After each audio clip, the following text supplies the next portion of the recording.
Hello, everybody. Welcome back to Cinema Savvy. It is myself, George, joined once more by Aaron for another episode of the 25th anniversary retrospective of the Harry Potter films. And today we're going to be talking about The Goblet of Fire, released in 2005, directed by Mike Newell, and maybe there's only 8 in the series. Maybe one of the most important films in the series, in the context of, you get to the ending and people realise, okay, Voldemort's back. We'll just say it.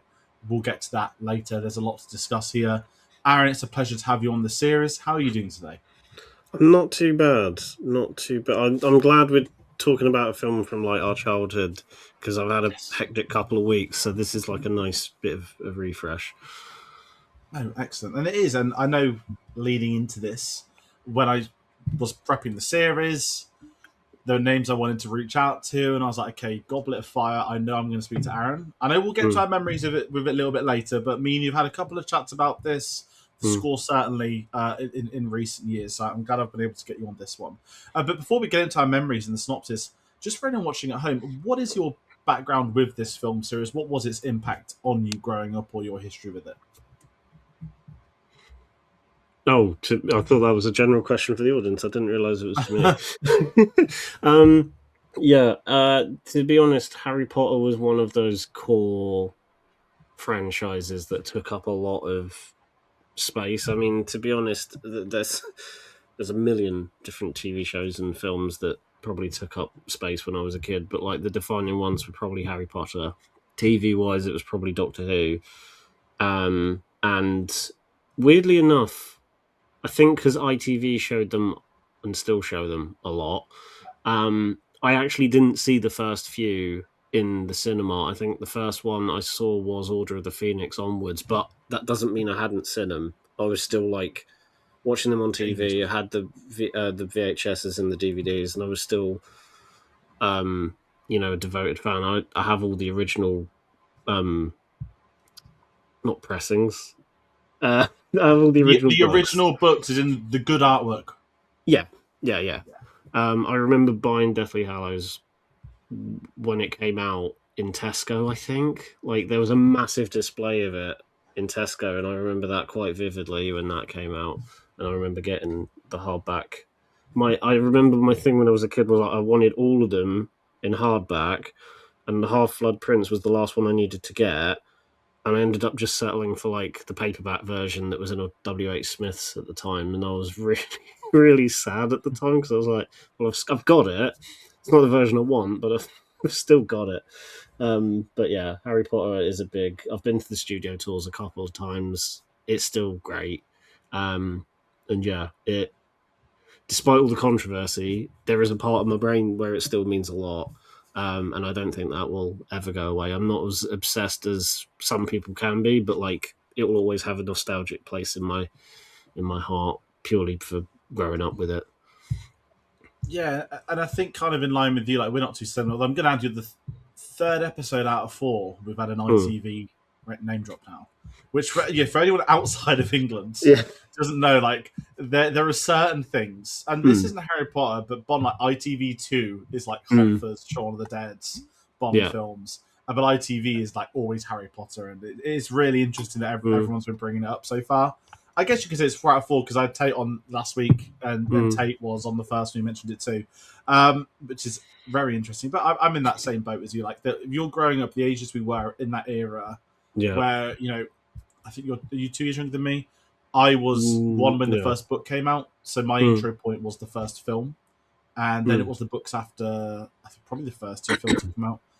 Yeah. And obviously there it grows, and then your childhood merges. You said Doctor Who was the big TV when that came out in 2005. Harry Potter film-wise, you had Star Wars prequels, you had Spider-Man for me, but obviously Harry Potter went past and outlived those and went, into the 2010s when the last one came out when I was in year 10. So reception through to year 10 was the films for me.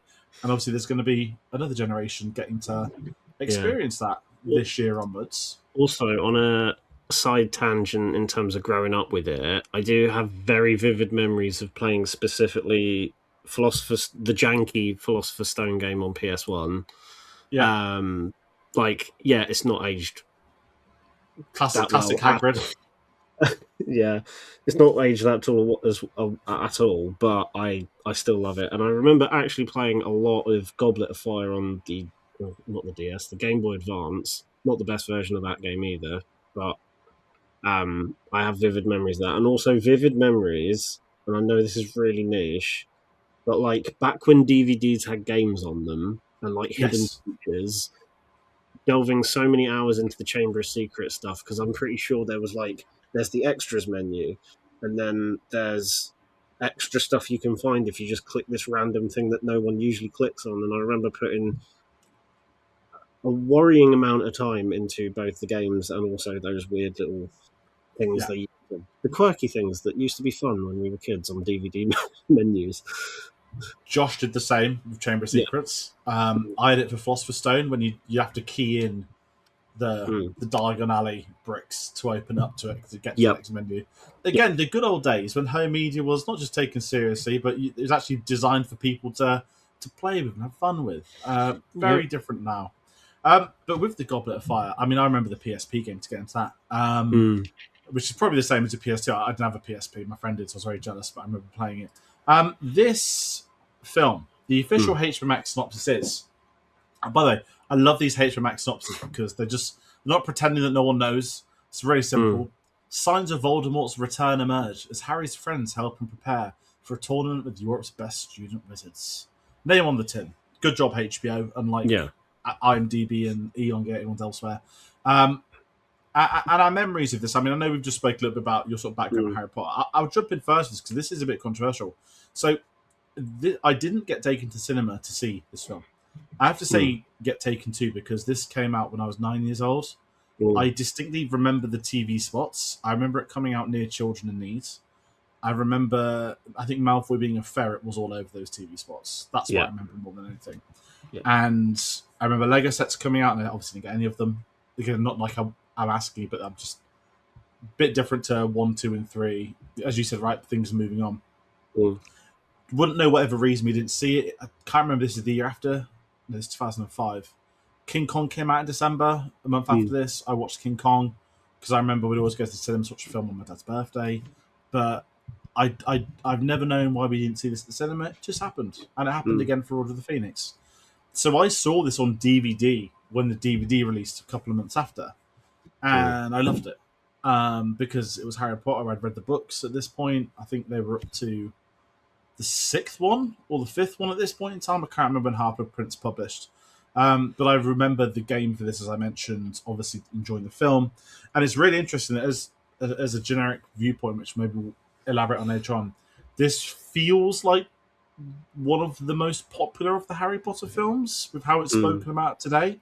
I say that Mm. cautiously. It's certainly, the sisters into it's her favourite by a country mile. And I Yeah. do think this is a film that's very well regarded by a lot. Um, I mean, I still love it. I'm not Mm. going to do the whole in the books this. We'll do a little bit later on the book stuff, but understandably, this was a we'll get to that. But this was obviously a much bigger book. But what Mm. about you in the Goblet of Fire? This is going to sound really weird, but it's almost identical to yours in the sense that I didn't see it at the cinema. I really wanted to. I think I very vividly remember going past what was our local Cineworld at the time and seeing the giant quad poster of it. And this one really, I'd seen the others, but this one really intrigued me more than the others because it seemed a bit. I don't know what there was something about the marketing that just made it seem like, oh, this one seems darker anyway. I realise Azkaban is already quite dark tonally, but this one seemed like a bit of a tone shift, even in just the way it was marketed. Um, and I very like you, I strongly remember the marketing, but again, I never saw it in the cinema, and I have no idea why. I remember seeing stuff like Fantastic Four in the Mm, cinema back same in year, 2000, 2000. 2005, yeah, and a couple of other things that I can't for the life of me remember what. But yeah, I don't know why I didn't see it. And my first one in the cinema was Order of the Phoenix because I think by that point we'd kind of me as a like my family had kind of gone, okay, now we're kind of hooked onto the series properly now, and we're gonna see them regularly. But yeah, this I get what you mean. Even as I do very strongly remember as well when the books were being released. I feel like this was always deemed as like one of the popular books in the series as well, and I think Yeah. that's just translated into the film form too. Um, we'll probably talk about this more in a bit anyway, but I think half the reason so many people like myself love it so much is because as good as Chamber of Secrets is and as good as Philosopher's Stone is, this one just gets to the point like almost straight away. It's very Um, cinematic, like yeah, from the get go. That is in pacing, the yeah, Triwizard Tournament, the structure, like moments. I say in mm, quotation mark, like big story beats tend to be mm, action sequences or the Yule Ball, and it doesn't stop. It just yeah. flies.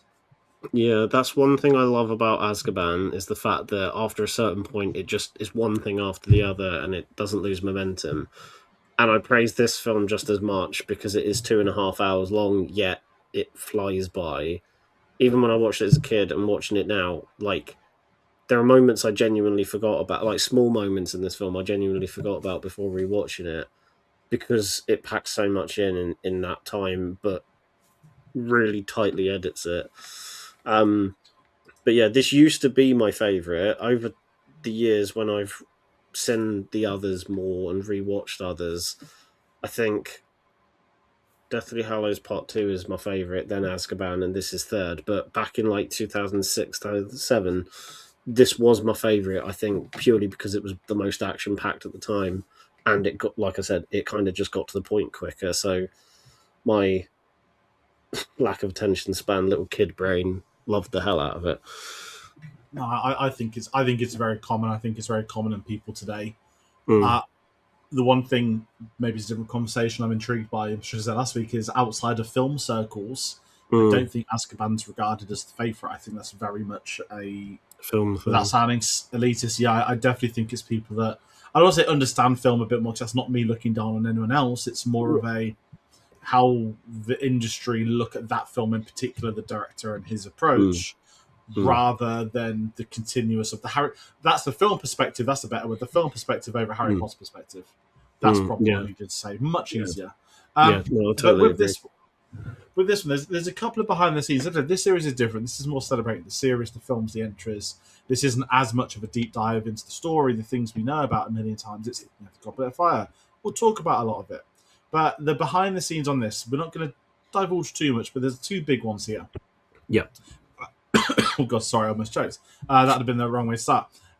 Alfonso Cuarón had only signed on to make one Harry Potter film, which was yeah, Prison of Azkaban.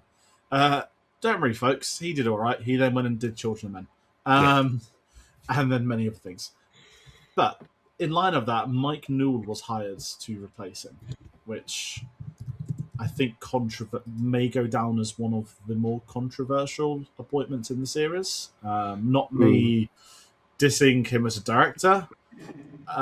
If I look at the state of online fandoms, Mike Newell mm, is very much thrown into that sort of viscerated online crowd where, oh, he sort of admitted that he hadn't read the book when he signed on, and that offends people, and yeah. he publicly said he hadn't cared, and that offends people, and he directed Mm, Michael Gambon to not speak calmly. mm, Um, and I think he gets, there's obviously the very famous Fred and George behind the scenes mm, where he actually gets involved in the fight. Did he break one of their ribs or did he break mm, his own rib? I can't remember. But there's mm, some like wild behind the scenes with him on this, and he was more of a traditional British cinema director than a mm, blockbuster studio director. And I give it credit that it's not noticeable in the film. It's more when you read into everything else. mm, But visually, I've got to jump in on this, Aaron. I'm sorry. mm. No, The it's all right. one thing everyone talks about this film for visually, this is the film where everyone's got really long hair. Yep, yep. It's, I mean, I'm not going to sit here and ask for your opinion on people's long hair, but I'm not going to say, oh, that wouldn't have grown that long in 2 months. I always Mm, find it really funny, like looking back as the series as a whole, you get mm, to Goblet of Fire, and it's just like, they've all got long hair, and like everybody knows it. It's so strange.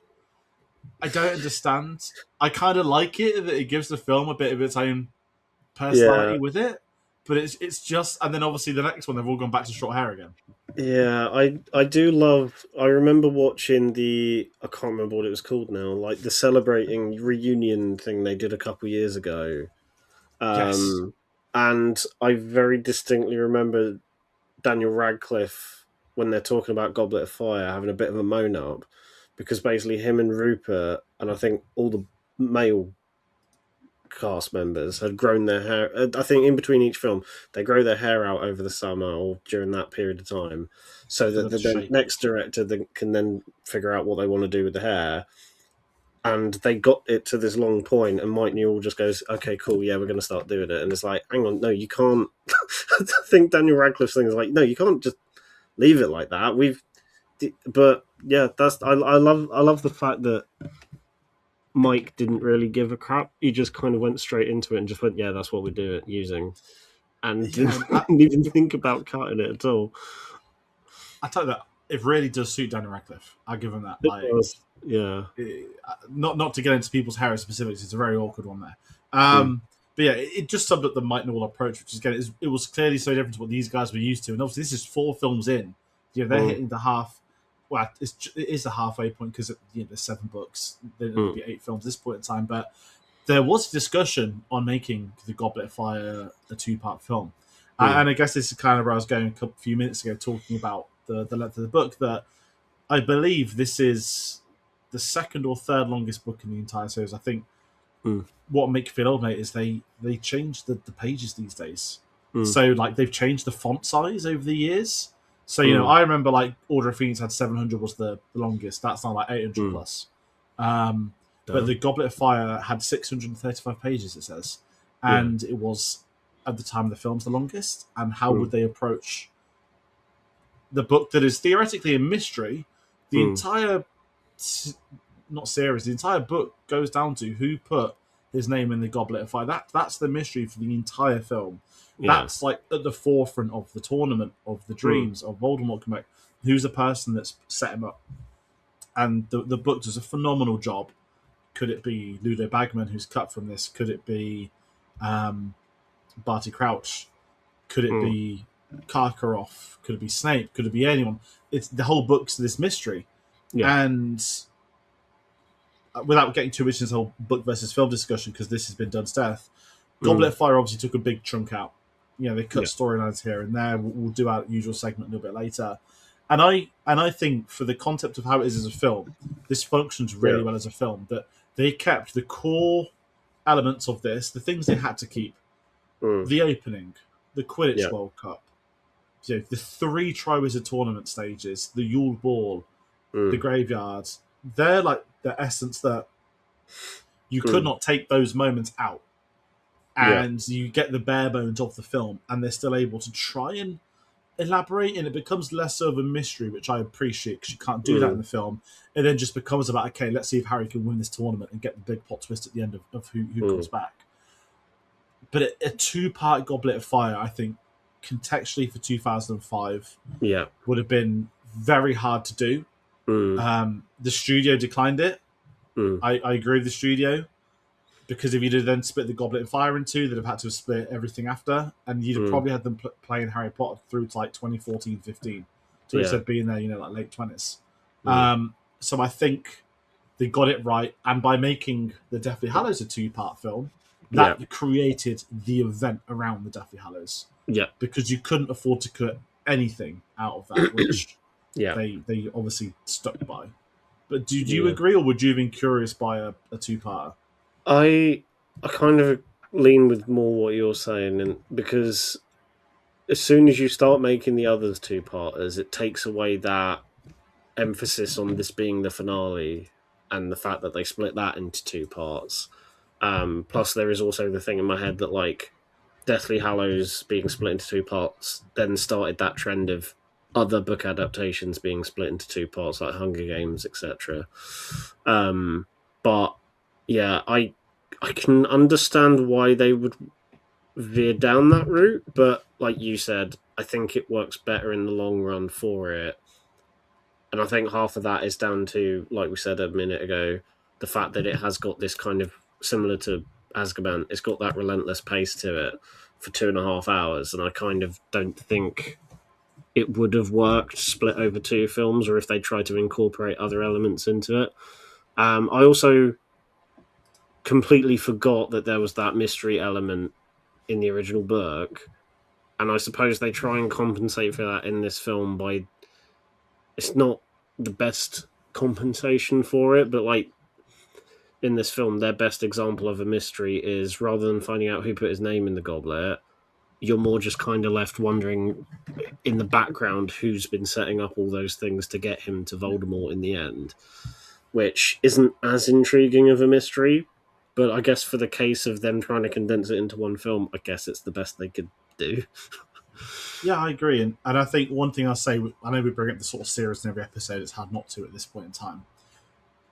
When people say, oh, they did the films, when they get to season 4 of the show, there will be 7 seasons, not 8, like the films, there'll be 7 seasons for obvious reasons. This is when the series justifies itself, I'm allowed to say. Yeah. This is when people will see an 8 episodes, or if it's too late, or if it goes to 10 or whatever.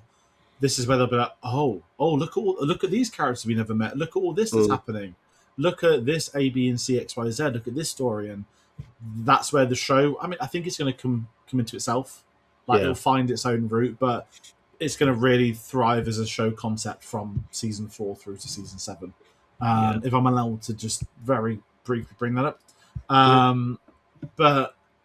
Let's talk some wizard world building, which is what we do in this, which is always something interesting because the beauty of the Potter films is you get introduced to new things every time, and I guess we could, no pun intended, talk the world building with the introduction of the Quidditch World Cup. A very short scene, which I, again, like many of us, understand why that was cut, why people are frustrated, but it's the first time we were introduced to the wider wizarding community outside of, I guess you could say, London. The World Cup I loved as a concept. I loved the stadium. There's not much that happens there, which is fine. I truthfully believe if it wasn't for the Death Eater attack, they'd have probably actually cut this whole thing out and just started with him going to Hogwarts like a normal one.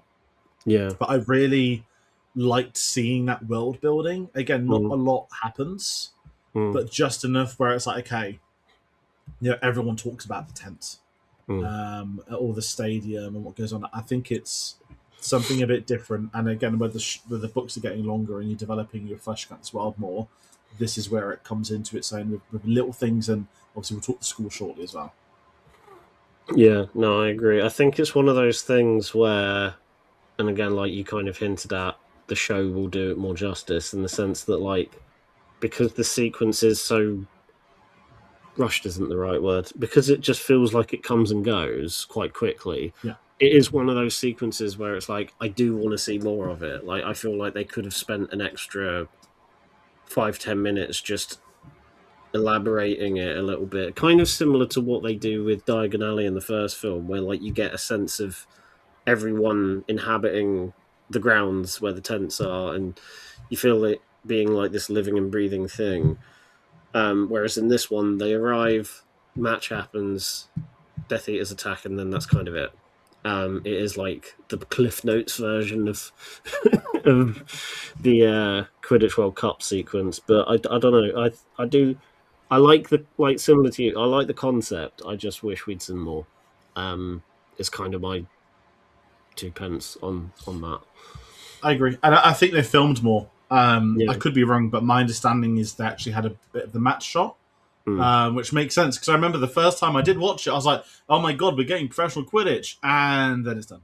Yeah, and I think the only reason it makes it worse is because you get the great intros to the teams, which, it's what it is. It's what it is. Yeah.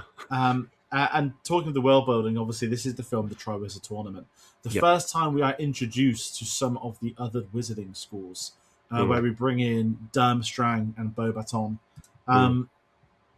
Again, this film's got a very cinematic feel, and it's got a very specific visual identity, with Beauxbaton being a female school, with Durmstrang being male, for the purpose of the film.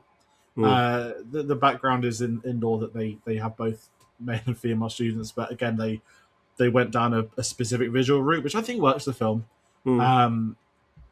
I loved seeing the other characters. I liked seeing, I don't want to. I know you're not a football fan, but the Victor Crumb stuff. Yeah. He's basically Erling Haaland, who you probably don't know. Like No, this I footballer. know. Yeah. Yeah, like the World Cup's happened, like the Quidditch and now he's huge in America. And that's this Victor Crumb, like the best player of a not so great team. But I love that. Oh, he's just a student still. Yeah. Child, Max Dowman for the football fans. But again, we don't get a lot of time with them. I understand we're not going to be able to develop these schools and these characters. But again, they're so visually iconic from the get go, and it just makes that world feel somewhat bigger. That when you're at school in our generation, you'd get like the odd foreign exchange student for like a week or two, and it's like our school's partnered with another school in Germany, and it would be very strange and actually probably terrifying for the student. But it kind of happens. I know the example I'm about to give is like a much more not as extreme, condensed example, but like where I live / grew up, you had our secondary school, but there were like a couple of other secondary schools within the vicinity of varying like types and classes. Like some had certain reputations, some were more well regarded, and then ours was like perfectly slap bang in the middle. So this kind of feels like the more over the top, obviously wizardy magic version of that same kind of thing, where like you'd see these other schools in the vicinity, but you could never quite read them until you actually kind of spoke to them face to face. And there were certain attitudes that came from those other schools, even if you didn't know each other personally, you could just kind of look from the uniforms and go, oh, you're one of them, or oh, you're one of these. So that's my rough way of saying that. I get it, because the second school I went to, without elaborating too much communication, but I was a normal state school. Yeah. Let's say Hogwarts, boys and girls.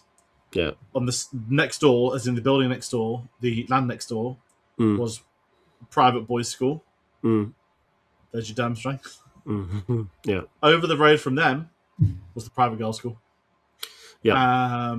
And it was like there was no beef and stuff, but you'd go, oh, rugby, we're gonna do this, or you'd be walking to different schools. It's like the whole Hogwarts, like they're in their girls' uniform, they're in their guys' uniform, and we're in the generic uniform.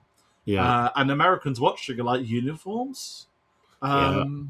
Which I think, if I'm allowed to say my conspiracy, it's one of the reasons Harry Potter's so big, is that I think they think all schools are like Hogwarts. Like, I know they're not, but the concept like, oh, like you have to wear a uniform every day. Yes, we did. And this was non-uniform day. That was a big deal. Yeah. I mean, bloody comic relief putting £1 in the bucket to wear clothes that weren't the uniform was a big thing. But my, let's say, winter uniform, it was just the same uniform minus a blazer, is essentially almost identical to kind of what they wear at Hogwarts, just in the later films, where it's like the jumper with a shirt coming out, and trousers, and then you got the little icon logo in the corner. But yeah, it would, like, if Americans want to believe that, that's fine. I'm with that. There's a lot of secondary school law that we do 7 years of secondary. If you include A levels, so do they. All these things add up. I once saw someone do a video saying it's a conspiracy. It's part of. I don't want to get too much in a side note, but 7's a magical number within Harry Potter because there's 7 books, 7 Horcruxes, there's 7 this, 7 that, 7 this. So there's 7 years at school. I'm like, no, that's just the British education system. When you get to secondary, you get 5 years of school and 2 years of A levels or college. That's not a Harry Potter thing. That was more of a, hey, it's going to be 7 years to do secondary school in a book series. And that's that. You're of age of 17. Yeah, that's when we get to drive a car too. Different conversations. But normally at this next point, we talk some of the story. And we are familiar with the story of the Goblet of Fire. We're taking our audience seriously. They do too. I'm not going to sit here and elaborate on every single plot device, plot detail. But I do want to put you on the spot. We mentioned a little bit of the mystery. I kind of want to ask you, as the core of the story, what do you make of the Triwizard Tournament? That the first film is this beautiful little welcome to Hogwarts. Here's like an intro. Second one, there's a bit of a mystery going on. Third one is just what's going on. There's all these different things going on, depression, everything. The fourth one is just boom action. I think that comes down to the Triwizard Tournament. I think it's one of the coolest. It's not a MacGuffin, but it's like one of the story elements to map out a year around these big events. I think is one of the better things the series has done overall, because it instantly gives its own identity. And I know that everyone knows it's a boring and common secret. One of the original ideas for the title was Harry Potter and the Triwizard Tournament. The Goblet of Fire works much better for the mystery side. Triwizard Tournament might have worked better as a film title for the film, what the film is, but I love just their approach to this and how it translates on film. You know, you get the dragon task, so let's build one of the coolest dragon pit sets we can do. We get the water task. Let's have Daniel Radcliffe in a water tank for like 40 hours or whatever I've read, or something insane. You get the maze. Okay, that's very much rushed for obvious reasons, but the Triwizard Tournament, I think, is so cool at this point. And when they announce it in the castle, you kind of understand, like us who would have been younger when we saw it. Oh, you can't do this, only the 17-year-olds. Dramatically holding his hands out like Jesus when he says it. I just love it as a story device. And I think it does something a bit different.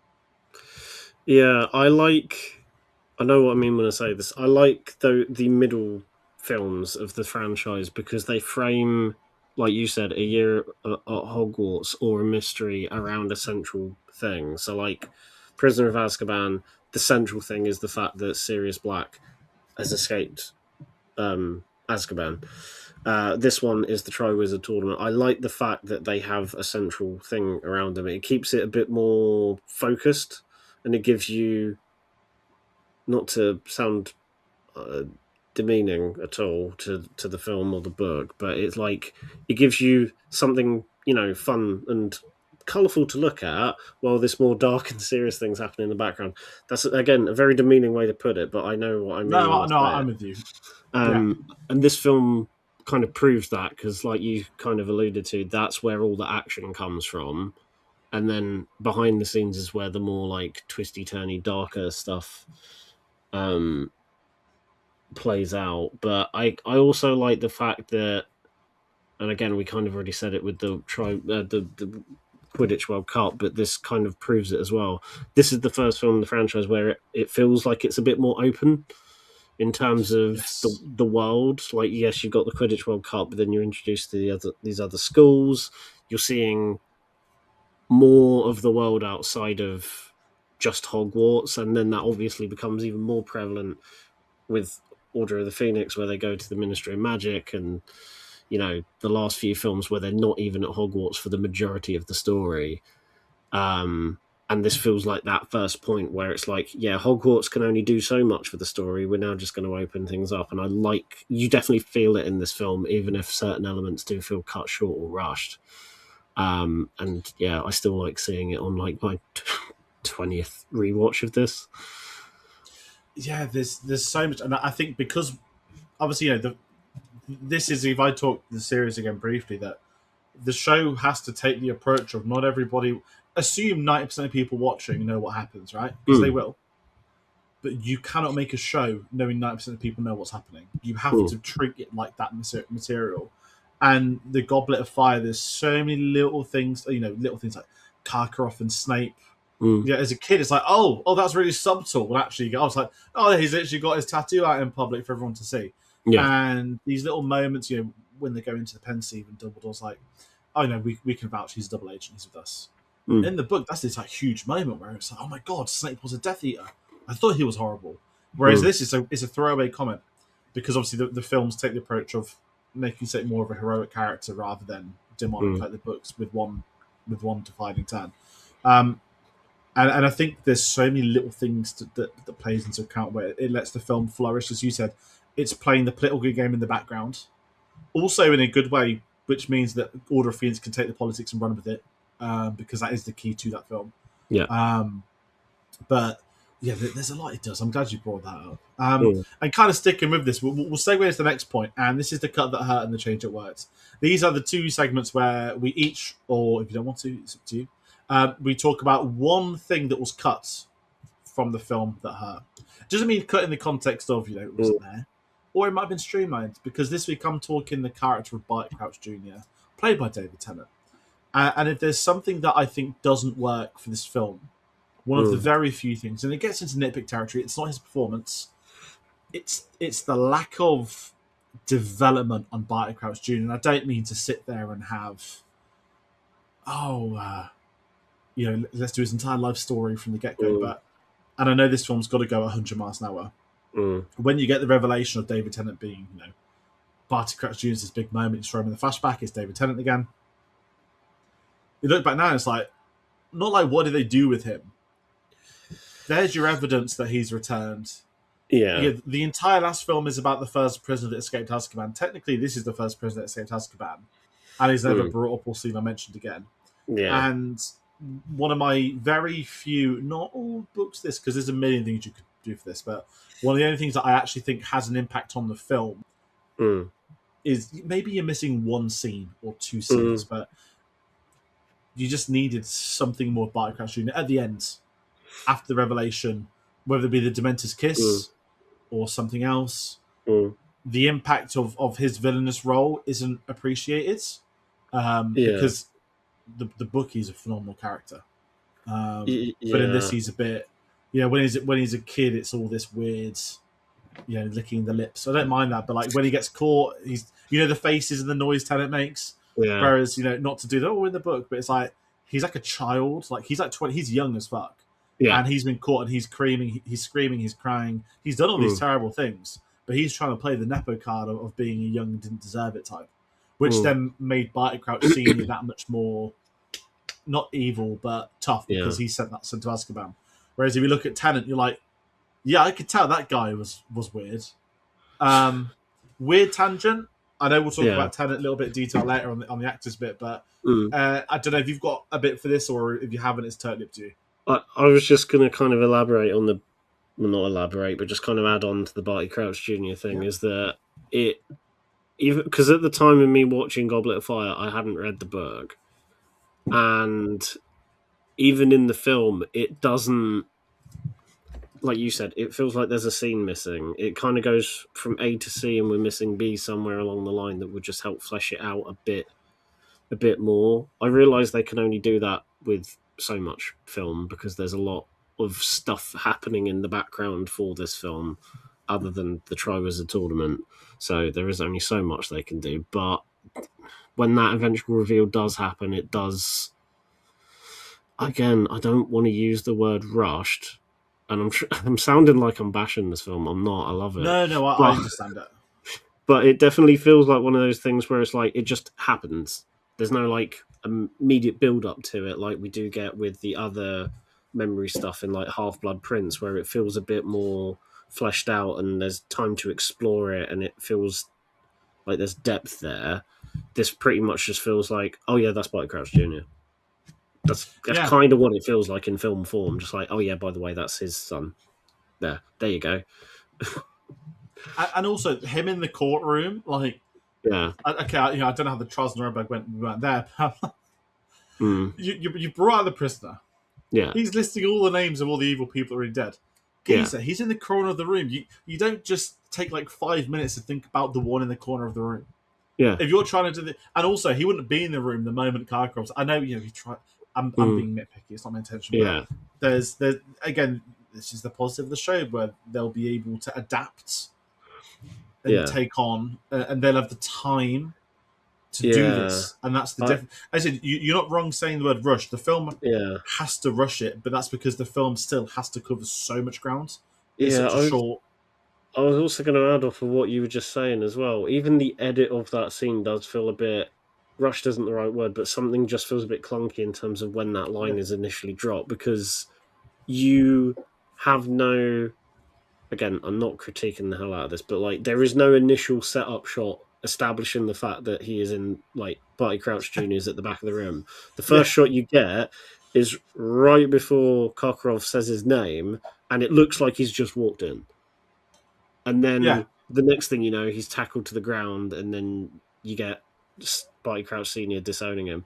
And it just feels like you go from 0 to 100 literally within like a few seconds.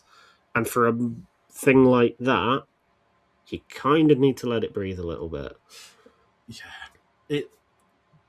Again, it's three memories in the book versus one on film. I understand merging it into one. Choosing not to put Bellatrix in this is also a choice that works. Yeah. I mean, do you want to talk about a cut that didn't work, or do we want to go on to a change that worked? I'm happy to move on to a change that worked. Okay. Yeah. Right, I've got a really niche one. Okay. I don't know if you remember this. I'm not enforcing any guests to know. Sorry, if you're watching, if you haven't read the book, it's not a problem. One of the final scenes of the book is one of the best scenes of the Goblet of Fire. It's a scene in the hospital wing, and people might be wondering why is he putting this in the change of words. After the interrogation on Barty Crouch, they're at the Hogwarts. Harry's in the hospital wing, and basically the Wizarding War begins in that hospital wing. Not like there's a fight. Dumbledore comes down. He's talking to Harry. Fudge comes in. Fudge is Voldemort's not back. This is a lie. You're making up Dumbledore. You're trying to get my job. Dumbledore's like, no, mate, you need to listen. I know this is a very, very modern English version of no, mate. That ends with their argument. Fudge storms out. Dumbledore pulls in Lupin, Sirius, all of these straight away. Goes Snape, shakes Snape's hand. You're all mates now. Get on with it. You go there. You do this. Wizarding War's begun. Let's go. Yeah, it's a phenomenal scene, and again, that's going to hit like crack on the show. Yeah, it would not work in the film, and not just because the film rushed through things. We then have the beauty of hindsight. We get to go to Order of Phoenix, and the Order of Phoenix. I mean, we'll talk about the next episode. They do such an amazing job with that film, but by keeping Harry in the quiet and across summer, they're like, oh yeah, Fudge doesn't believe you, and no one believes you. It makes a really strong opening to 5. And I know that the 4 plants the seeds. I've got no problem with that. But to take that out of the film or adaptation to end where it did, I actually think is better for the film series because it makes the Goblet of Fire still feel more final that, yes, okay, you can watch in isolation. Yes, Voldemort's back. Bad times are ahead. But you're not getting the entire Order of the Phoenix subplot being set up in 2 minutes to then revisit 2 years later. Yeah, no, I couldn't agree more. And again, I'd kind of forgotten about that element. But it definitely, it kind of lets, like you kind of alluded to, it lets Goblet of Fire just get on with its own thing and wrap that up. And then kind of gives Order of the Phoenix free reign to delve into that element as much as it wants to.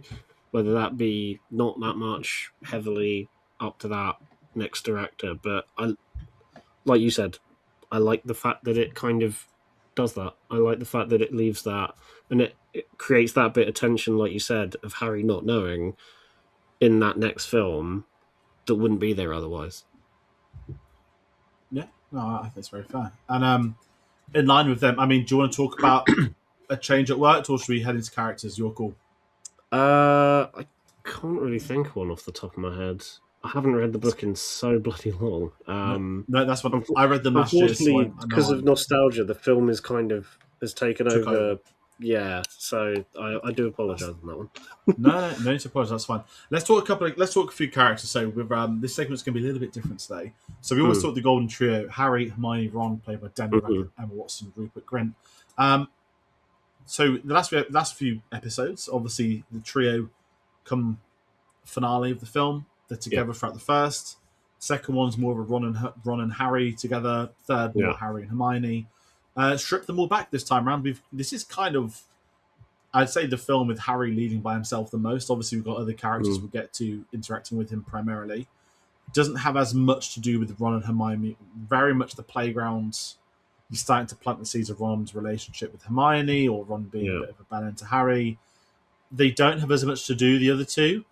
But I do think this is, and I really love Daniel Radcliffe as an actor, and it is hard to judge the 8 films because they're developing as actors throughout the series, not just as their ages get higher. But I certainly think the third, fourth, and fifth, I feel Daniel Radcliffe is where he's really getting to his strongest, where he's established himself as an actor today. And I think 3 to 5 is this really big trajectory in doing so. And 4, I think he gives another great performance. I've not got as much to say on the other two, but I like him in this. And physically, I think when Dan Radcliffe spoke publicly, this is one of the films that he's got the most memories attached to, mainly the water tank stuff, which would have been incredibly difficult for any actor to be in that environment. Yeah, no, again, I kind of agree. I feel like for me, it's more the final 3, well, 4 technically, films from Order of the Phoenix onwards is where, for me, he comes into his own. But this is like the start of that. Yes, he's been strong in those first 3, but this is that him developing, and then I'll get my numbers wrong now. 5 onwards. It's because the last one's split. It's throwing me off because I'm like 7, 8, 8, 7. But yeah, I definitely feel from Order of the Phoenix onwards is where he really, especially from a dramatic point of view, he really comes into his own. I completely forgot, and then realised this on a rewatch, is that Ron doesn't really get much to do in this other than be pissed off at him.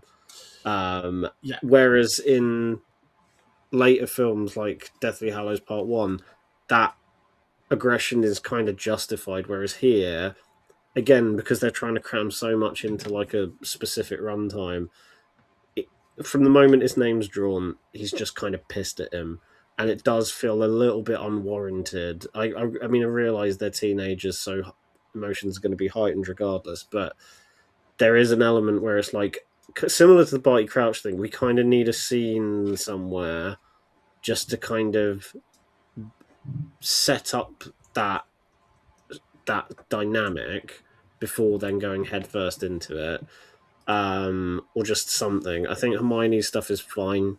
I mean, they're all really good in this film from a performance point of view, but I think Hermione's the one you there isn't much to say other than that tantrum she has at the two of them after the dance. But yeah, that's kind of my only thought, is the fact that they've got nothing against the performances. It's just like, I would have liked a bit more brewing or setup of Ron being angry at Harry, because it just feels a bit sudden, and then that's kind of his personality for the majority of the runtime. No, I agree. I think certainly as a consensus of the whole, how would I say it, the whole film's past. Yeah, Rupert Grint seems to get less to do as each film goes by until you get to part 1 of Deathly Hallows, and I think some of the reason for that is not his performance, but Steve Klove's fascination of. I'm trying to think of the right word. That's something. Steve Kloves is on record Hermione's his favorite character, so little bits of hers are taken and given to Ron, and then the focus gets on Hermione, and I think that's something that I think does a discredit to Ron's character arc. yeah. And then in the wider scheme of things, the Weasley family, understandably the films are about Harry Potter, so the Weasleys are kind of cut less, more and more. He's centric to that Weasley story, and obviously being the Weasley son. So I agree with you. I agree with you on that. I mean, talk to some of the teachers. We get the core teachers. It's part of every episode. They don't have as much to do this time around. We've got McGonagall, Snape, Dumbledore, and Hagrid, sorry, I should have said. We talk about these for each time. I've got almost nothing to add on these, but the one we do speak about each time is the Defense Against the Dark Arts teacher for this film.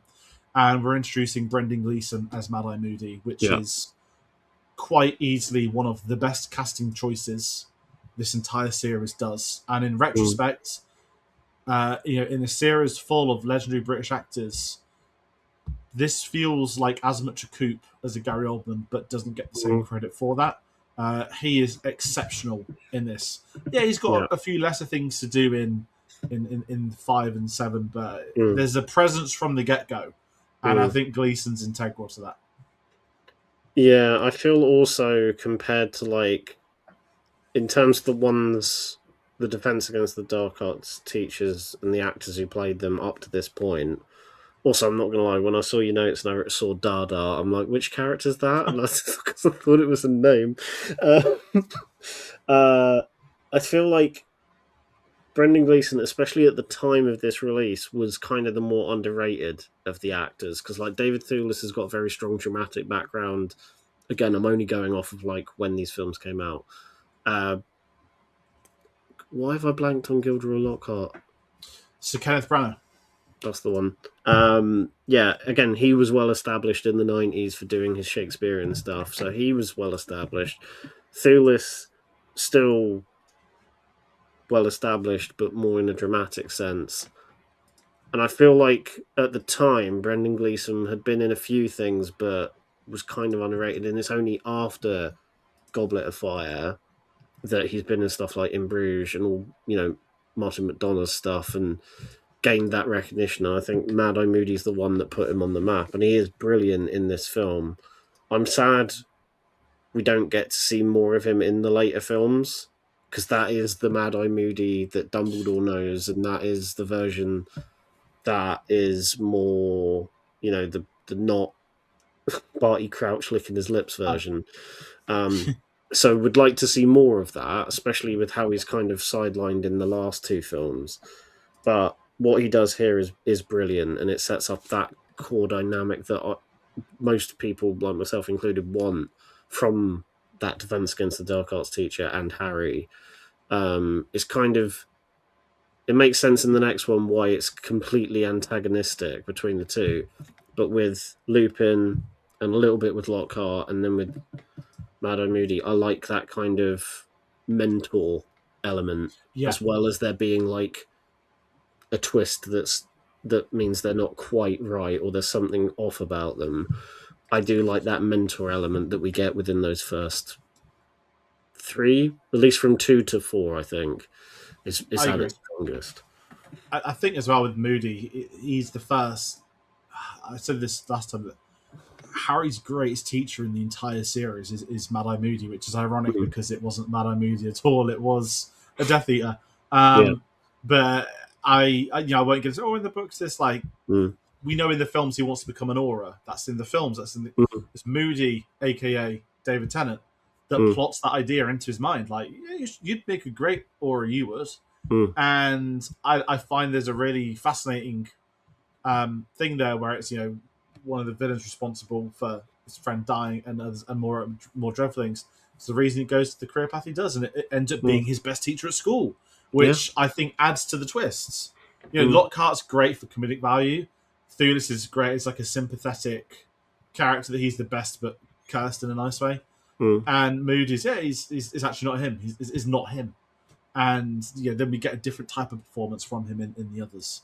Without picking on Brand New Day, it's a bit like, I'm not the guy you thought you knew. Girl, obviously guy in this case, teacher, I thought you knew. And we always talk about the Dursleys. Unfortunately, folks, the Dursleys were cut from this film, which is a crying shame. I moan about them in the Half-Blood Prince being gone. This time we were robbed of them meeting the Weasley family for an all-time sequence. I'm not going to talk on that, but we talk about the Dursleys in every episode. We'll talk about them on the next episode, Order of the Phoenix. But we talk about a couple of new additions. But I've mentioned Barty Crouch already, played by Roger Lloyd Pack, and Barty Crouch Jr., played by David Tennant. Again, you mentioned, we used the word, they don't have as much time in this film compared to others. They don't get to be fleshed out. A couple of things change here or there. I like what we get from a little bit more from Roger Lloyd Pack, but I lose any satisfaction around it. I've got nothing to add to that nicely. And Tennant, I kind of spoke about with the streamlining of Barty Crouch Jr., but I do like Tennant in this.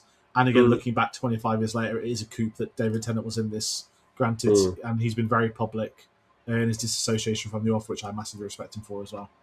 Yeah, no, I couldn't agree more. I think I commend Tennant for his stance on that, by the way. But from the character point of views, I think I'm just going to reiterate exactly what we've kind of already said. They're two brilliant actors. I think Roger Lloyd Pack is, at least when he was alive, is extremely underappreciated because a lot of people just think of him as Trigger from Only Fools and Horses. Yet, when you give him a serious role, and Vicar of Dibley as well, but when you give him a serious role, he can be really, really good. And my one issue is that, I just wish we'd seen more from both. We do, like you said, we do get more with Barty Crouch Senior, and there is that really nice scene. Well, nice might not be the right word, but right after the water trial, where they're talking in the woods, and then he looks at Moody, and then he kind of clocks that, hang on, you're not who I thought you were.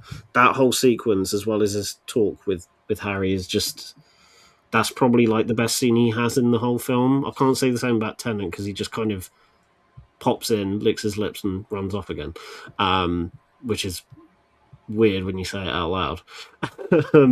But yeah, no, I think they're two fantastic actors outside, and I'm not being biased because the Doctor Who thing with Tennant, I think he's a brilliant actor regardless, but I just wish there was more of them in the film. Yeah, no, I agree. And of that, we've got two more to talk about. Rob Pattinson is introduced to the world as Cedric Diggory, a one film appearance, who I think's very good in this film. And if anyone's ever seen the behind the scenes on this film, you'll see his interviews back then are the exact same as they are today, which is incredible. But I really like Cedric Diggory. Again, he's kind of like the most sympathetic character in the entire film series. Yeah. Of course, it's bringing Amos Diggory, not to elaborate too much, but everyone talks about it's my boy. It's my boy. It's one of the best acted scenes in the entire series, alongside the memes with the Hogwarts theme that plays at the same time. Anything you want to add on our pass before we talk about, I guess, the Gargantua instruction? I don't know much about other than the fact that, like, on a rewatch, there's more. I mean, again, similar to the Crouchers. Again, I wish there was a little bit more of Diggory, but there is more of him in this film than I remember there being. Because I think my memory of this film, or like people's perception of it, is that like there aren't enough scenes of Cedric so that when he dies you don't get that feeling. But then at least when it came out, but on a rewatch I'm like, actually there's more of him in this film than I thought, at least, scenes where he's not just in the background doing other tournament things. And yeah, he's good. You can see bits of future performances in that performance, but again, he doesn't get masses to do, but he is good for what he's there for. No, I agree with you, and I think as well, the others that come in, that they feel like 40. Like Harry's meant to be the younger one, and I like that there is that sort of age maturity that, not like Big Brother vibe, but he's a decent person. He's looking out for him. They've got their moments, but they're there to win it together. But it all leads down one avenue, and the avenue is the return of Tom Riddle, aka Lord Voldemort, risen 4 films in, played by Ray Fiennes. One of the best casting decisions, I think it's the second time I said this today. Ray Fiennes as Voldemort, one of the best casting decisions the series did. Contextually, in 2005, casting Goeth, which most people know from Schindler's List, as, let's be honest, wizarding Hitler, is equally as incredible. And he would go on to have one of the most iconic characters in this entire series. From the moment he's introduced, maybe the moments before, when he makes a little Voldemort noise as a newborn baby dropped into a giant cauldron. Always find that funny, don't know why. But I love this performance. I love the design. I understand why they got rid of the red eyes.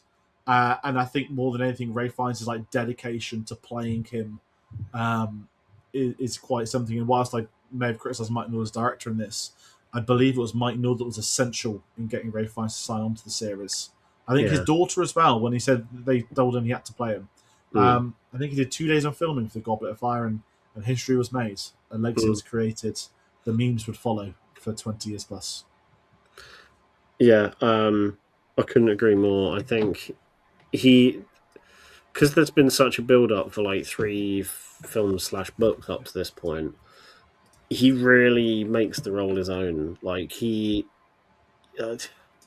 other than his look, he encompasses like that snake-like quality, and he just, it's one of those instances where like I realise we're going to get him in the TV show, but at this point in time, it's very hard to imagine anyone else playing him but Ralph Fiennes, because he, like I said, he made that character his own. He gave him so many unique mannerisms and, vocal inflections, and the main thing I'm thinking of in my head is the laugh from Deathly Hallows Part 2. Yeah. And there's just so many things that, like, we meme and joke about them now, but, like, they are unique to his performance, and I cannot imagine Voldemort being any other look or way or speaking that way other than how Fiennes did it, which is a testament to that casting choice, but also the choices he makes as an actor in the film. And in that one, this is probably something everyone's already said, but in this one scene, he it is one of the most memorable scenes in the entire film for a reason, because he just steals the show in that one singular moment. Yeah, no, I completely agree with you. I think it's essential. He does steal it, and every scene he's in, he dictates across the entire. Okay, he's not in 6, but Voldemort has a presence without ever being in it. And even Cass's nephew was in, which really goes to show testament of what they did there. But rounding out, that's the last big addition, probably the biggest addition to the series, if I'm honest. But we've got the next segment, which is Look at Them Now, which sounds like an insult, but it's not. This is where our guest for the episode gets to pick an actor, and we talk about their career 25 years later. We've previously spoke about Harry Melling, Alfred Enoch, Fiona Shaw, and Aaron, with yourself being the guest today. Who do you want to talk about? Who are we going to look at 25 years later? Well, there were a couple of ones in my head, because, like we just said, there's a lot of new additions just to this one film alone. I could have veered the Doctor Who route, but I think I'm going to stick with Robert Pattinson, purely because of the stuff he's done in recent years. And it's not biased, because the primetime trailers literally just dropped in minutes before recording this. But yeah, I'm going to go with him. I could have very, very easily gone down the Doctor Who route, but his feels more justified considering where he is, especially this year. I mean, let's do it. Let's talk Rob Pattinson. So, I mean, even before his resurgence, let's be honest. Twilight makes him a superstar, a household name. Pretty much straight off the bat. Yeah, people can look at his films, laugh at his films, judge his films, love his films. There was no denying the popularity. I mentioned R-Pats earlier. That was the name. And career-wise, I'm going to jump in. I think he's had the best career of anybody in the Harry Potter cast, and that's also not recency bias with the Odyssey, let alone the trailer that we're recording at the time. To go from what is probably the biggest contextual franchise in the late noughties across the noughties, like before the 10s, right? This is really pre-Marvel still. Yeah. Whilst there is Spider-Man, there's X-Men, there's not an MCU, and that isn't the biggest thing until 2012 when Harry Potter ends. Harry Potter was the biggest franchise at the time of it coming out for the years that followed. So to then go into Twilight, make that a giant franchise, be one of the leads, again, be mocked, berated, whatever, and put him in a path where he then starts doing independent films. He spends years and years doing dramas, working with up-and-coming directors. Obviously, the Safdie brothers, Good Time is one people will talk about that changed the landscape of his career. He then lands a role on a Christopher Nolan film. You may have heard of Tenet, big fan. And then he landed a bigger role, which you may have heard of, called Batman. Which is still wild to think Rob Pattinson's still Batman when there's not been one in years. I know they're filming it as we're speaking. And even this year, The Odyssey, he has so many projects he works on. He's with so many incredible actors, directors. I think he's one of the most exciting actors in the world. And I'm going to add, alongside his acting pedigree and his relationships with actors that he's spoken about, his dedication, he's just a breath of fresh air in interviews, man. Like, he's so funny, he's so likable, and it goes a long way. And there's a sort of madness with him, and I think he's learned so much off those early films he did. Like, the Stardom obviously came at a very young age, in the middle of it with different groups. To take that time to sort of, I don't want to say like rehome his skills, that's really offensive, but to go and do independent dramas when he didn't need to. He could have just sat at home, done nothing for 20 years. And I'll shout at Christian Stewart as well, who's also been doing a lot of directing, who's had a really interesting career post-Twilight too. Where he's ended up is through his own accord. And even though he wasn't in Oppenheimer, he's the reason that film exists, people. Do not forget, he gifted Christopher Nolan that book after it wrapped. I believe it was a book of speeches that then Nolan's like, you know what, I'm going to do it now. So, for me, the context 25 years later, I'm so glad you picked him. But over to you, what do you want to say on him? I mean, I'm pretty much just going to be repeating words that not just you have said, but a lot of other people have said on the internet. I like. But that's actually that doesn't do it justice. I love where his career's gone because I've kind of loved him since I first saw him in Harry Potter. But everything he picks, there's no two projects that are, or at least from his performance, no two projects are the same. Each one is just slightly different, and he's trying something new. And I like the fact that, because I know some actors can very quickly and easily be typecast or kind of stick to similar roles, and that's fine. But I can't think of two Robert Pattinson performances that are the same or identical, because I think probably some of the big examples is like his performance in the Odyssey is completely different, and I'm just using like this year examples, is completely different to the drama. Like there's two different, completely different tones going there. One is very argumentative and cruel. The other one is a bit scatterbrained and all over the place, and there's something not quite there. Like he's not as confident as he makes out to be. And then if you look at other recent ones, like the Batman is dark and brooding. Mickey 17 is very wacky. The Devil All the Time is this very seedy character with a very bizarre accent.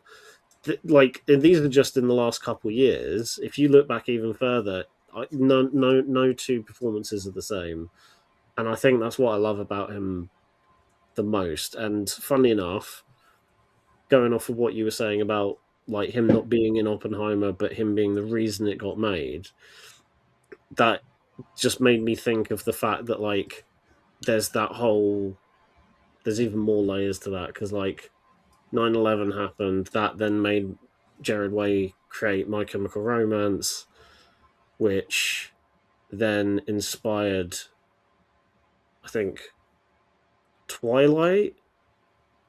And then Yeah, Twilight was that a fan fiction of, and there's too many 50 layers Shades. there. Yeah. Yeah, it's the little domino effect. That's like the most insane version, and it all leads to the Odyssey Mm-hmm. as well. All leads to one of the greatest line deliveries of all time, which Yeah. everyone's sharing. Yeah. Which when the HD cut comes out, it's going to be shown in glorious HD. But I'm so glad to pick Rob Pattinson. If I'm allowed to say it, it feels like the right choice. I know, obviously, guys, David Tennant, second to it. I said to you before, and I was like, this is the film where the two people that appeared in one film have probably had, again, not career, predating Harry Potter, post Harry Potter. Tennant and Pattinson are probably the biggest two careers that's come from this, if I'm allowed to say that. Yeah. And as we round out of that segment, we're going to move into the score, because this is the first Harry Potter score not composed by John Williams. He was a very busy man. He was working on Revenge of the Sith, War of the Worlds, Munich, and Memoirs of a Geisha. That is not a joke. He was working on those four at the same time. Again, the greatest composer of all time. So who do they bring in? They bring in Patrick Doyle, who at one point was attached to the Prison of Azkaban, as he's worked with Alfonso Cuarón before. And getting into the root of today, I know me and you had a lovely discussion of Record Store Day last year. You went in to pick up a copy of the Goblet of Fire. Yeah. I picked up the first four, because they don't release they released the first four, then the second four later on last year of the scores for these films. Mm-hmm. When you've got John Williams composing three scores in a row, and you're replacing Patrick Doyle, that's a huge name to replace. And I want to say something quite openly, which is, I did not care about scores when I was younger, but it's very noticeable that John Williams isn't scoring this, because the years have gone by, and this isn't just Patrick Doyle, this is for people I talk about in the following weeks. I actually think one of the most consistently great things the Harry Potter films had was different composers coming on board. Yeah. And the reason I say that is because whilst the director changes are so much more noticeable, the composers have this great fluency, and I love the opening. You know, what always gets me in the mood for the Goblet of Fire is when the film starts, and it's the it's not the generic clouds, it's darker, it's the music's more booming, we're getting into the mansion. Straight away, okay, we're on Goblet of Fire, we're in for something a bit different now. And the score is phenomenal, and I'll shout out the, I think it's called the Potter Waltz. I listen to classical FM a lot. It's the music that goes on when we leave the dog alone for a few hours. They'd have looped this for 20 years, I'm telling you. And I think that song itself has maybe transcended Potter, and people now think as like classical literature, but it was done for this film. Yeah, I'm not gonna beat around the bush on this one. Goblet of Fire, and this is not a disservice to John Williams at all. He is one of, like you said, one of the best around, and what he did on the first three films is iconic. But Patrick Doyle's score for Goblet of Fire is one of my favourite scores ever. And I know that might sound like a disservice to John Williams stuff, and even the later ones. And I do like all the scores across the series. I don't think there is a bad one. But I don't know what it is about the soundtrack for this film, but it just... I don't know if it's just fully a nostalgia thing, but again, like you said, that opening piece of music just evokes that feeling that, like, you get, oh yeah, we're back at Hogwarts, but something's moody and off, and there's that brooding sense of something in the air that we didn't quite have with the other two, the other three even. Like with Azkaban, it took a little bit for that darker tone to reveal itself, at least musically. But here, it kind of slaps you in the face with it right from the word go. But yet there are still some gentler moments and some more beautiful moments. Like one of my favourite pieces of music from any film is Harry in Winter from this one, because it is such a beautifully... I was going to repeat beautiful there. Beautifully beautiful piece of music. And this is kind of a personal thing, but like I went to I'd already been to the Harry Potter studio tours before when I was much younger, but I went to it again with my family a couple of years ago. It was after COVID, and my nan, when she was alive, was a massive Harry Potter fan because she borrowed the books from me. She loved them more than I did. I loved the films, she loved the books, so that was kind of our relationship. And we promised ourselves that we would go to the Harry Potter studio tour, like as a kind of, we never got to do it with Nan, but we'll do it in honor As a of family. her. Yeah, because she passed back end of 2019, right before COVID hit, and it was something we'd always said we'd do together. And when we, the last room where you get that giant model of Hogwarts, the music that played when we walked in was this piece of music, and I don't know what it was, but I think the music was definitely the cherry on top. We just all choked up in one singular moment because it was like, it would have been lovely for her to be here and see this and experience it, and that was the thing that set us off. The whole time it was, great as usual, but that one bit and that piece of music has just really stuck with me even when I first saw the film, but because of that moment and even on repeated listens, it is just a lovely piece of music. And like you said, the record store day release, having listened to it on vinyl a couple of times, sounds beautiful as well. But yeah, that's kind of my personal little thing for that. But outside of that, it is just a fantastic score regardless. Yeah, I don't know where else to go with that, but yeah, that's kind of why it's one of my favourites.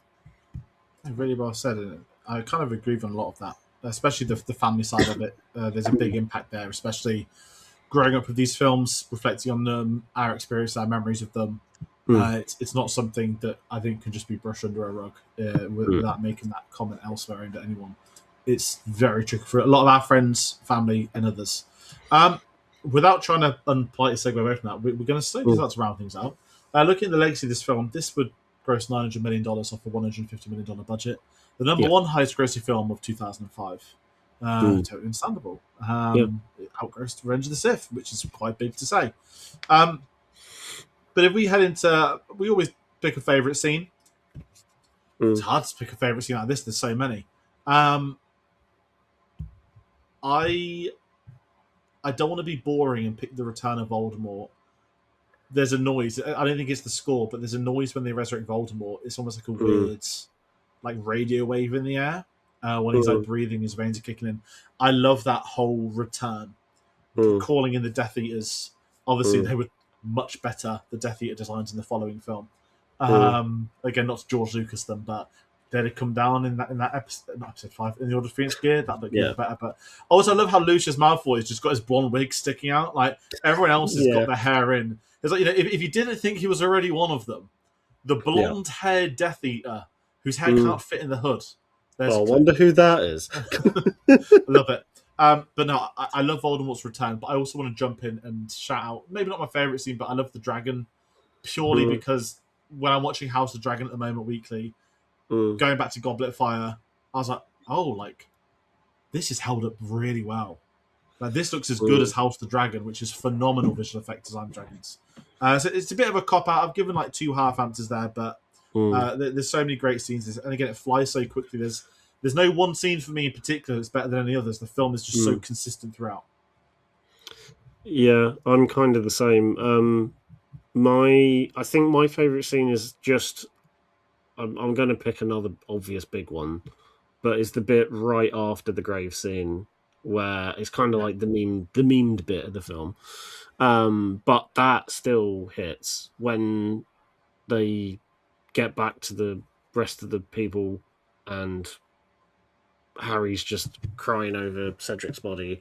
That whole bit is the you might have said that the graveyard bit is the turning point of the film, of the series narratively, but I feel like from a dramatic point of view and really like getting it across to not just the audience but the other characters, this is the point where like the tone of the whole thing shifts.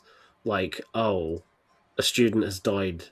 Like in the last 3, they kind of get around not killing characters. Yeah. Like some die, some don't, but they, like in the second one, they get petrified, but they don't fully get killed.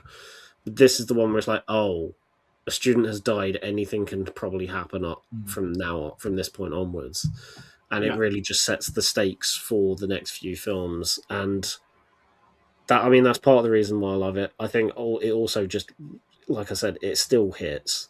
I could watch this film God knows how many times and not get choked up from this one singular scene due to a million reasons. You've got the guy who plays Amos Diggory, whose name always escapes me. You got Daniel Radcliffe acting his heart out. Just the unease of that scene as well. Like especially the crowd going, "What the hell's going on? What's just happened?" That's my pick. It's a bit of a depressing pick, but it's an understandable one. It's a very good. It's the one people speak about most, I think, and I think, as you mentioned, it's the performances that sell that more than anything. It's it's spoke about very positive experience later. And if we segue into our sort of final thoughts, Sashio, where does it stand? That's what it began as its own section of where does it stand in the series, but it's basically become final thoughts. And I think looking at it from the film perspective within the franchise of the film series, whilst I've spoken a lot about in the books today, I won't do it as much on the others. Yeah, this is one of the strongest films. This is one of the most popular films, as I mentioned. And I think, even us talking about Rob Pattinson, talking about David Tennant, you look at some of the careers of actors that had small roles in this, and this one stands out for those two, bringing in Ralph Fiennes, bringing back Lord Voldemort to the screen. They laid the groundwork here for them to go build off in Order of the Phoenix onwards. And I think this film is one of the best Potter films. I don't think there's a bad Harry Potter film. I've always maintained that. I do not think there's a bad Harry Potter film. And there's only 8 of them. I'm not counting Fantastic Beasts for obvious reasons. But this really does sit, and on a rewatchability value, this sits a lot higher up than some of the others. And I think that's something widely reflected. That even last year, they had a big re-release for just the 20th anniversary, and a lot of people were going to that. And I know every film has anniversaries these days, and the Potters kind of have one a year if you really deep it. I understand why this one had a bit more of a celebration than some of the others. This is, like I said at the start, this is my 3rd favourite. Used to be my overall favourite, but it's only gone down because I like Azkaban and Deathly Hallows Part 2 better. And that's only just by a very small margin. And funnily enough, after something you said, I think Goblet of Fire and the other one that's got the best rewatch value is probably Deathly Hallows Part 2, because I've watched these two specifically the most, because they get straight to the point, because they're very quick and rapid, and they got fast, especially Deathly Hallows Part 2, they got very fast paces to them. And there's a lot going on. in terms of like story and action in both. But yeah, this one still holds up. I mean, I've always loved it, but and again, similar to you, I don't think any of them are bad. It's just the fact that like my least favorite ones are the ones that just happen to have really bad pacing issues. So they feel a lot sluggish and slower than the others. In terms of quality and enjoyment, I like them all equally. Obviously, some more than others, but I don't think there's a bad one, like you said. But yeah, this one, like most of them, just it's like a fine wine; it gets better with age. Yeah, no, I agree, and it stands out especially for the hair too. Mm. And that is our final thoughts on Harry Potter and the Goblet of Fire. Aaron, thank you so much for joining me today. The next episode is going to be releasing on Monday, and that is going to be Harry Potter and the Order of the Phoenix. And follow us on social medias: Facebook, Twitter, Instagram, Letterboxd, Blue Sky, all of them. Linktree.com/cinemasavvy as we continue to celebrate the 25th anniversary of the film series with this retrospective series. But Aaron, what are you up to at the moment? Where can the people find you? The answer is I've got too much on at the moment. Yeah, I'm trying to think. By the time this is going out, what will be happening? Basically, I've just got a lot of writing going on. I need to get back to YouTube stuff, but I do music reviews now. I do usual film comic reviews over at Get Your Comic On and Film Hounds and TV stuff. Yeah, so just keep an eye on the socials. I think that's probably the best thing because I don't really know what's around the corner at this rate. No, that's totally fair. Everyone follow Aaron there. We've had you on many times. I always appreciate it. I'm glad I could get you on for the Goblet of Fire. It's been phenomenal talking this with you. For everybody else at home, August is a very quiet month. We should have had a review up for End of Oak Street now. There's lots of things happening. There's lots of things being planned. We're heading into festival season and the film festival. So many other things to come. Doomsday, whatever you want to call it. But yeah, that is me running out. Thank you all for watching. Take care. See you on the next one.